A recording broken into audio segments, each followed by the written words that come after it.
Hi everyone, welcome to my July garden tour, and we're gonna have a look around what's growing at the moment. So I have a new variety growing here, it's called Delaware. It's a little overcrowded. I intended them to be smaller because I planted all 10 seeds in this little garden bed, but I guess the soil was just fertile. It's a white oval variety, so we're gonna see how it turns out. They're currently 30 days old. Here's the current look of my first 2023 potatoes. We've had a couple of strong winds, so it would explain all the twine everywhere supporting all the plants up. The garden was just flat, so I had to bring it back up.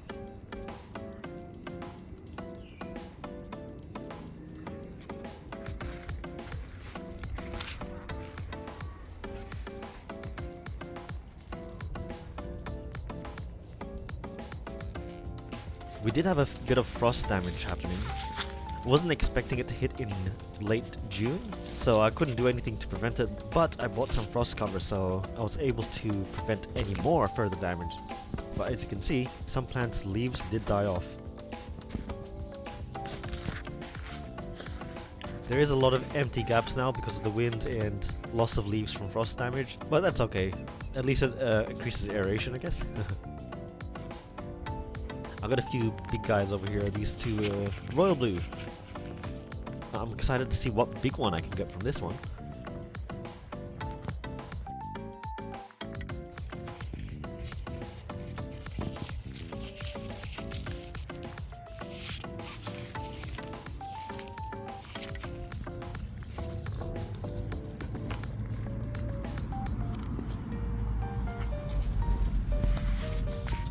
So there are a few bumps and I've had a look, so I'll show you some of them.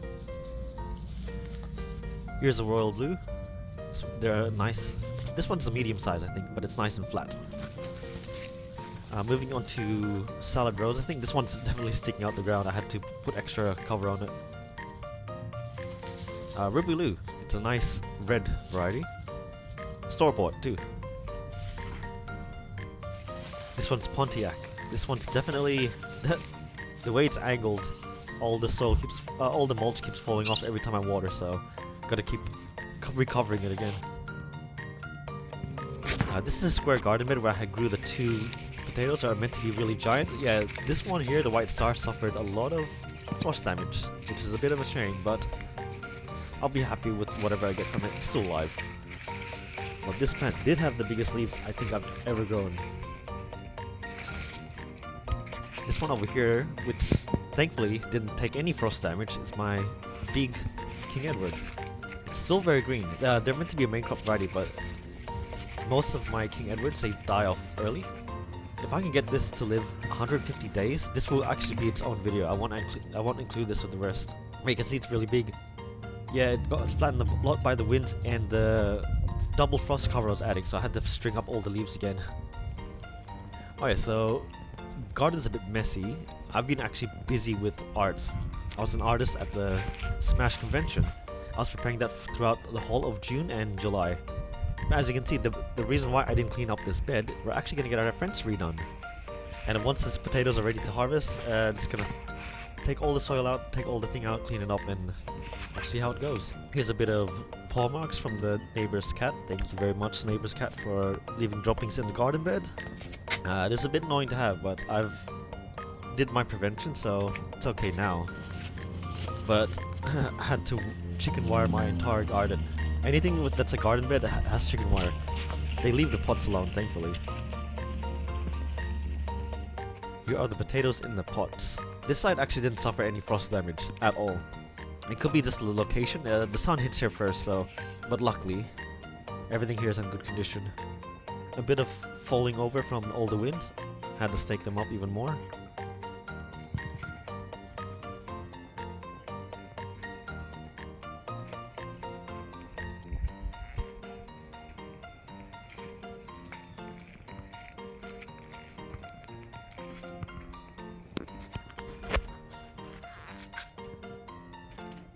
This is my large Pontiac, which is still very green, which is nice.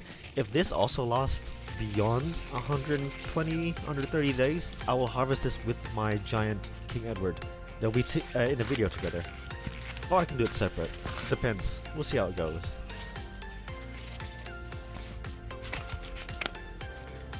The white star in this pot has died early, which is a bit weird. They're meant to be a thing. It could be just a soil issue. I think maybe a bit of overwatering. But let's have a peek. I looked here already.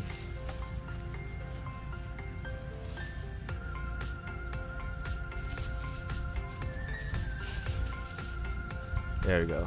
Nice white star potato.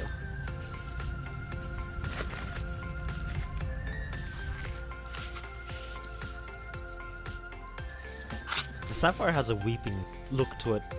I always think it's wilting, but it's not. And if your potatoes are still green like this, even though it reached the number of days, just leave it in the ground. Let it size up those potatoes even more. The longer you leave it, the bigger they get. Here's the carrots I'm currently growing. I have a mix of Harlequin, Sun F1, and Roly Poly, or what they call it now, the official name, Paris Market 5. These should be ready to pick in a month. I'll be doing a video on that too. I'm looking forward to this batch this year because I gave them a lot more spacing compared to all the other years.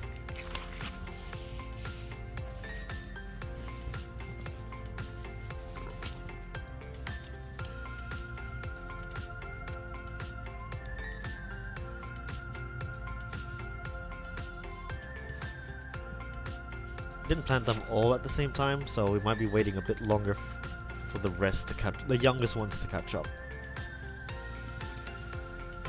But as you can see, most of these look almost ready. These nice carrots popping up out of the ground.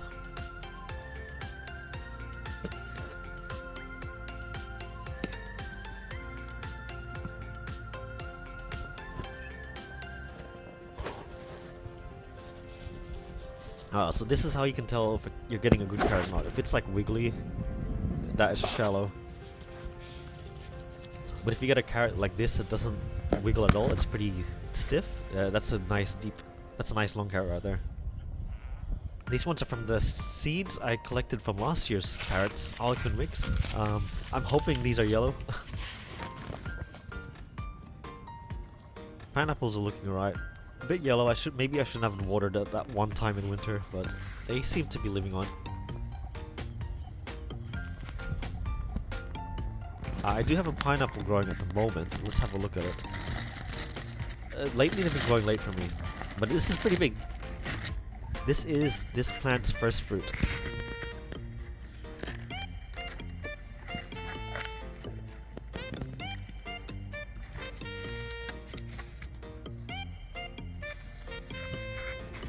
My banana tree that is currently not looking so good, but I realize they're supposed to look like this in winter. I've walked around the block and I've seen a lot of people's banana trees like completely dead. Mine is still a bit green. Actually, it's growing a new leaf right here. I've fertilized my other fruit trees. I think I'll fertilize this one a bit later, once it's warmed up a bit more.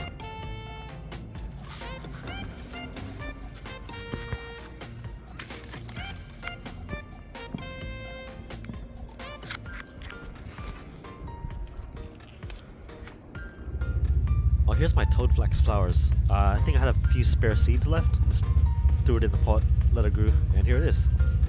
I'd usually only see solitary bees here because they have a long tongue. I don't know if you can see it, that little thing at the back, it's pretty long, but sometimes the honeybees go for it. If you wonder where I got it from, I think it was either the bee mix or bee and butterfly flower mix. One of them. I don't think you can buy them in the individual packet yet. But yeah, they're pretty nice little flowers.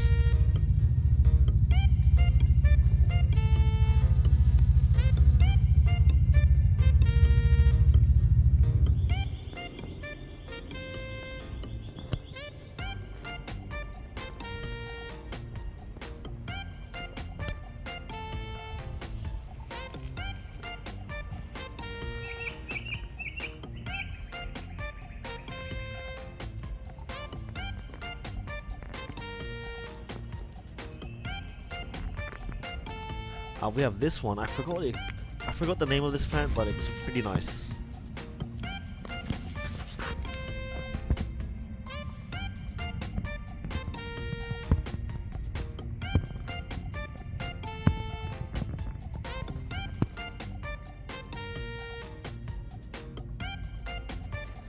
Here's my avocado tree. It is currently flowering.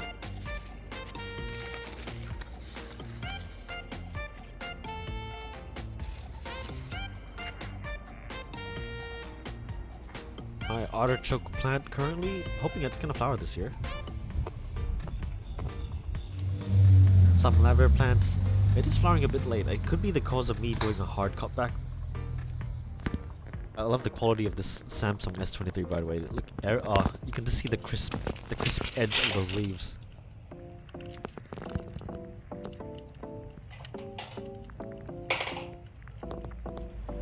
This is my winter butterfly bush. It is currently just started to flower. These actually attract a lot of bees, so they're good to have. Here is where I transferred my onion plants. They're doing okay right now, but again, this still got like 5 months of growth. Hopefully they don't end up bolting in the summer. I put this cover here to prevent the neighbor's cat from coming here. I think I'll take it off after a month. We have some coriander here flowering. They're beneficial for insects, especially hoverflies. They love them.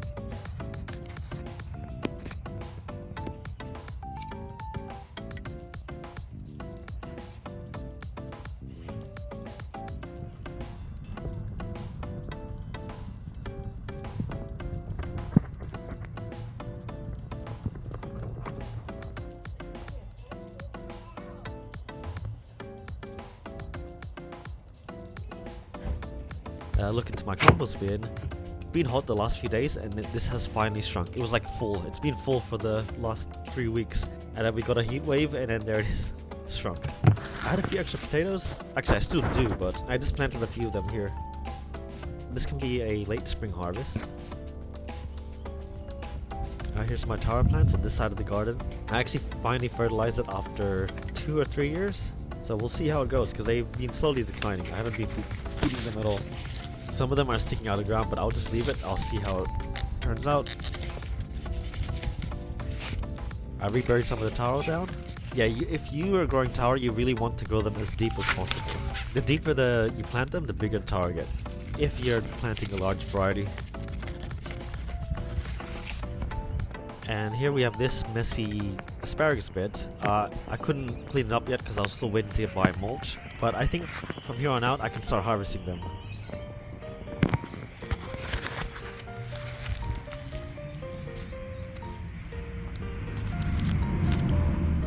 Also, I think I'm gonna replace these sticks. These did not... They did their alright, but they were not strong enough. I think I'm gonna use metal poles instead. And yeah, there we go.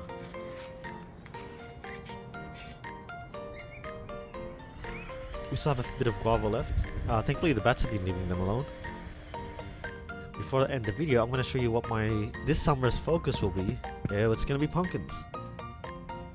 I'm gonna aim, I think in 2019, I grew up a total of 50 kilos of just 2 varieties of pumpkins. But I want to do that again. I want to grow some pumpkins again because of how long they can last. This time I'm going to grow a whole lot of varieties. Oh, I'm also trying a giant pumpkin for the first time. This variety can grow a pumpkin up to 50 kilos. I was questioning if these were going to be edible in terms of like texture and flavor. I did have a garden mutual on Instagram tell me they have grown one, but it didn't taste so good, so we'll just grow it for a display, I guess.